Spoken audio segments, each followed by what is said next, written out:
21 февральдән алып 23-сенә кадәр Казан Кремле музей тыюлыгында Эрмитаж көннәр узачак.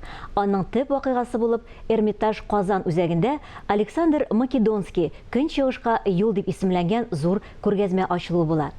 25-нче юбилей күргәзмәсенең ачылыш тантанасында Дәүләт Эрмитаж директоры Михаил Борисович Петровский катнашачак. Әлегә күргәзмәне монтажлау эшләр бара. Эрмитаж Казан үзәге хезмәткәрләре тарихта беренче тапкыр бары безнең иҗат төркеменә генә әзерлек чараларын карарга рөхсәт итте.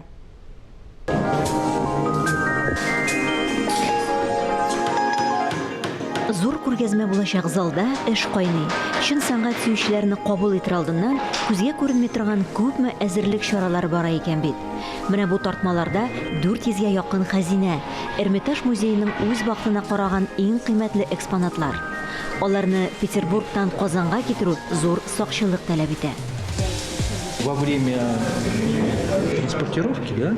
Юлда экспонатлар зур вибрация кичерә. Дөрес терелмәгән булсалар, ватык кисәкләр генә килеп җитәргә мөмкин. Тартмалар ачылгач, белгечләр катнашында һәр экспонат җентекләп тикшерелә, башлангыч мәгълүматлар белән чагыштырыла. Менә бу арыслан белән көрәшүче Гераклсыны безнең чорга кадәр булган 2-3 гасырга карый. Мастерство, скажем так, у греков и римлян. Грек һәм Рим империяләренә караган сыннар чын мәгънәсендә сәнгатьнең югары үрнәкләре булып тора. Бары чырлар узгач кына 15-16 гасырда сынчыларның иҗатларында шул дәрәҗәләргә үсә ала. Барлык тарихның һәм халыкларның иң бөек патшасы һәм иң дахи яу башлыгы Александр Македонскийны мөселман халыкларында Искәндәр Зөлкарнәй дип йөртәләр. Гомере бик кыска булуына да карамастан, Македонский 32 яшендә вафат була. Тарихка ул хәрби яулап алулар хисабына яхшы коралланган күп санлы гаскәр туплый алган көчле идарәче булып кереп кала. Александр Македонский всегда был актуален.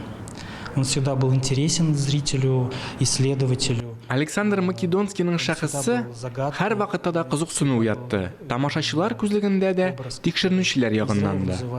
Юкка гына исән чагында бөек дип атамаганнар.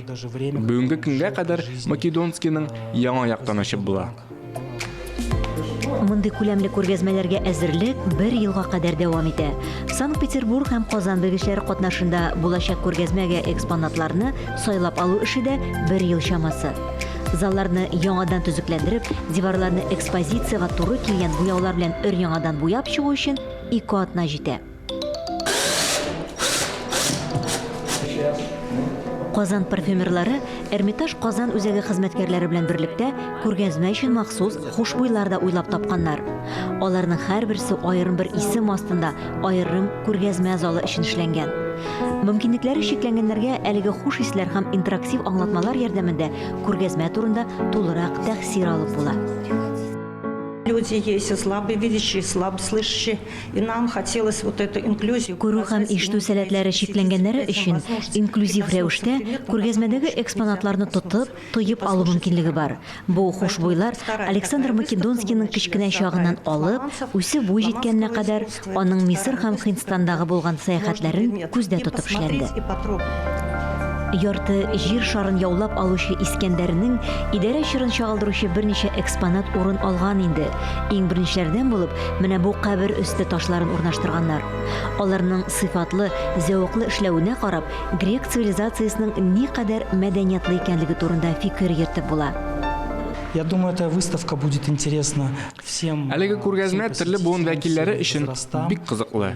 Бигрәк тә балаларга киңәш итәр идем. Үсеп килүче буын биредә белемнәрен киңәйтеп, Александр Македонскийның бөек эшләре белән илһамланып китәчәк.